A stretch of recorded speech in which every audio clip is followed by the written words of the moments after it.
What was ruined by rich people? Clothing brands. Carhartt, Dickies, Levi's and many more. Like, why did a Dickies t-shirt go from $15 to almost $40 in a few years? I remember not long ago Champion was the cheap Walmart brand no one wanted.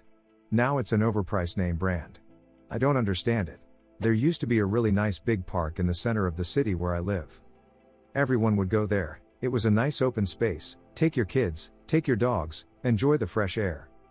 Then some people from the rich part of town along the edges of the park decided they didn't like the noise coming from the park and pulled some crap to buy it out and walled it off so you couldn't go to the park unless you lived in that specific neighborhood anymore. The worst part is a ton of money was spent when they first bought it building it up, adding fountains and children's play areas and redoing the flower beds, and then no money or attention was given to it again and the whole place fell into disrepair, so now even if you live in the neighborhood you can't go there because everything is falling apart and overgrown.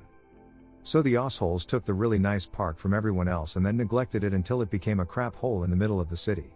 Concerts. You can't even buy a beer at one for what a general admission ticket used to cost and people still pay for it. I stopped drinking at shows because of it. I have a couple beers in the parking lot, sip on a bottle of water in the show, and not go stand in the bathroom line every 45 minutes saves me a ton of money too. Thrift stores. Old school ski mountains with family vibes and stoner lifties rocking to music. We always watched those silly ski patrol movies about the big corporations coming in and making them yuppieville, and then it happened. New people bought the local mountain and they were desperately trying to find guys to work there. Lots of people were interested until they found out there was a mandatory drug test. Imagine drug testing your ski bums in a legal state. Something tells me that policy is gone next year. I stopped going to professional sports because I can only afford crappy seats. Not worth the effort anymore. For a fun day out with you and a friend at an NFL game will run you around $500. Or you could watch it on your big screen TV at home, which has better play-by-play and angles than being at the game where you end up watching half of it on a monitor anyway. Unless I get tickets for free, I don't even bother going to sporting events anymore. Theme parks. Gone are the days when everyone was equal and you all had to queue, regardless of your income. And even until recently some theme parks gave fast passes periodically throughout the day. Now if you've got deep pockets you can queue jump, making your day a little better and everyone else's a little worse. Collecting. In the past few years the price of little collectibles and things of that sort have gone insanely high. Cards, action figures, you name it, just look up any sub for a hobby and you'll see people dropping your entire salary in one day. Lego. I kind of collect it, but I know I will never own all of the figures and sets I would like, because they're locked away behind such insane amounts of money. Being poor. I can't even be homeless without trying to fight for a camping spot. Haha, there are rich folks camping in their Benz Sprinter in front of my apartment as I type this. Renting. The overabundance of Airbnbs and $2,000 studio apartments in rural/suburban places is outrageous and ruining the possibility for low-income and working-class people to have a roof over their heads. I live in New York State, and ever since COVID all these city richies are buying up all the cheap places in the country to try and make a profit, as if they need any more money. Concerts. The standard of living for everyone else. Instagram. When it first launched we were content to post grainy pics of our average-looking sandwich that we made ourselves. Or a mundane selfie. The background and the angle didn't matter. Studies show that since the wealthy started sharing their lives on IG, our collective standard of living changed. And it's trickled down to our influencers mimicking wealth down to average users. We're exposed to yacht parties. Expertly organized and color-coded walk-in closets, high-end facials and party-planned gender reveals. We're benchmarking our posts with professional photographers and videographers, elevating our expectations for everything. Music festivals. Used to be a bunch of hippies having a good time and doing drugs. Now it's rich kids taking selfies dressed as hippies and doing drugs. The housing market. Just the economy in general, to be honest. Any hobby where there's potential profit. Now you've got dickheads like the Logan Paul ruining Pokemon cards. Not because they're into them because they like Pokemon, but because they read the stories about the rare cards and just hammer their endless piles of cash into getting everything. Same with those damn sheiks with massive comic book collections. They don't give a F about comics. They just collect popular valuable stuff. Burning Man was the first thing I thought of. When Mark Zuckerberg is helicoptering in to stay in a billionaire camp with air-conditioned mobile homes, Burning Man has lost whatever counterculture standing it had. 80s and 90s cars. The market is super hot right now and all the rich guys are buying them up. Sorta like 50s and 60s cars in the 90s. Cheap foods, like chicharrones or tuétano. I'm from Mexico. When I was a kid, tuétano was something that were even gift in meats market. Now they sell you a damn bone in meat price or even higher. The same with chicharrón. that was really cheap to buy, but with rich people discovering how good it is, now is impossible. All places up the prices because rich people buy it at high rates, and don't know what the heck they are shopping anyway. Everything really, mofos have more money than common sense and jack up the prices for the rest of us. Beaches, overdevelopment, they freak it up every damn time. Aspen, Colorado. Nerd paraphernalia like Star Wars or Marvel/DC stuff, action figures, comic books, etc. used to be just a fun hobby for kids and kids at heart. Now it's almost totally purchased by richer, dedicated speculators solely for profit. The middle class. They absolutely bodied the middle class. I wonder if I'll ever get to live the 20s that people always recommend, where you get to travel and do the crap you want to do. Lamau, I wonder if I'll ever own my own place or if I'll be stuck at home for most of my life. Cheap and simple dishes. Ramen, tacos, sushi. Now everything's gotta be labeled premium only to taste the exact same, if not, worse. I love that taco trucks charge somewhere between $1 and $20 for tacos. My hometown, a lot of the long-time locals here are working class, and it used to have a bigger sense of community. In the recent decade, rich people have decided that it's a cute small town with pretty scenery to buy a second home to rent out to other rich people who want to visit. Many of the long-time residents here are struggling to keep/find homes. Meanwhile, rich people who just discovered this small town can easily buy a home or rent an overpriced Airbnb. Literally disgusting here now.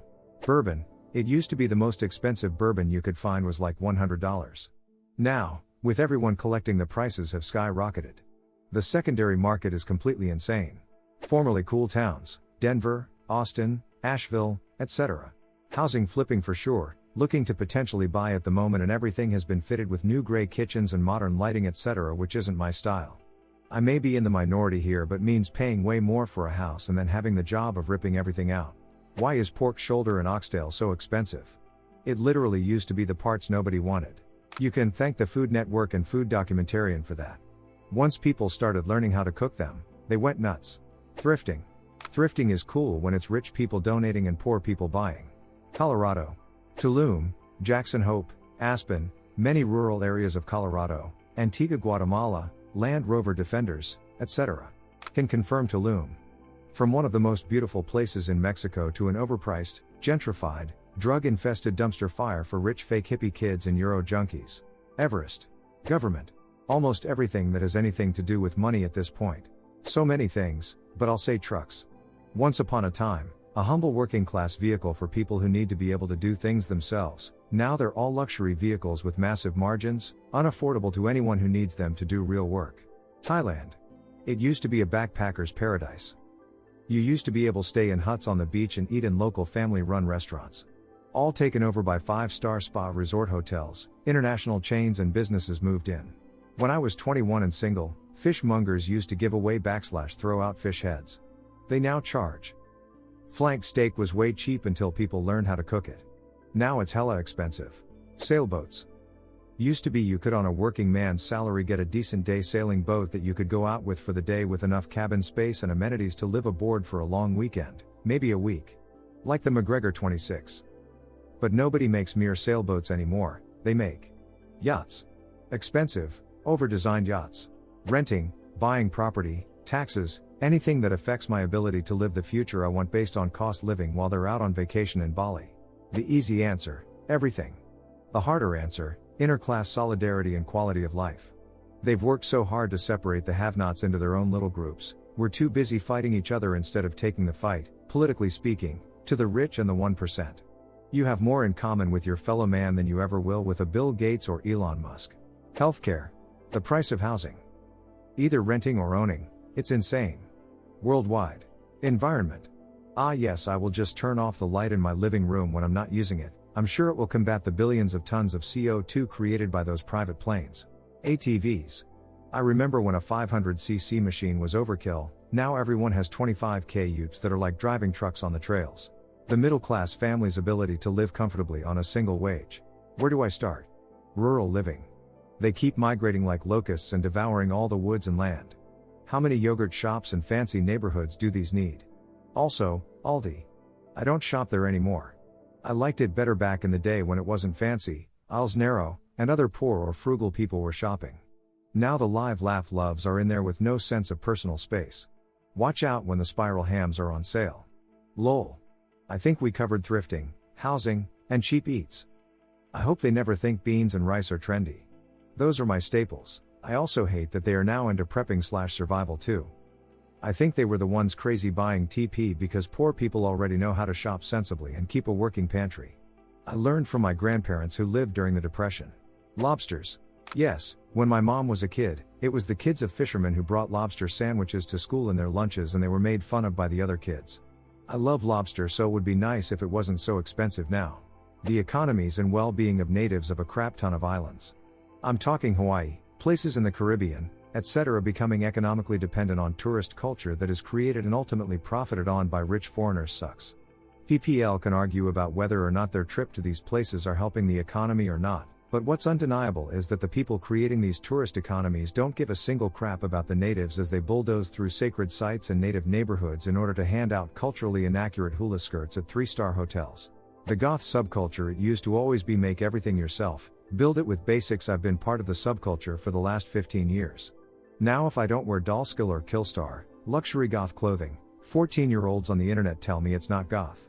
Hey, thanks for subscribing and liking. It really means a lot to me. While you are here, feel free to hop on over to the last video. See you there. Ronnie.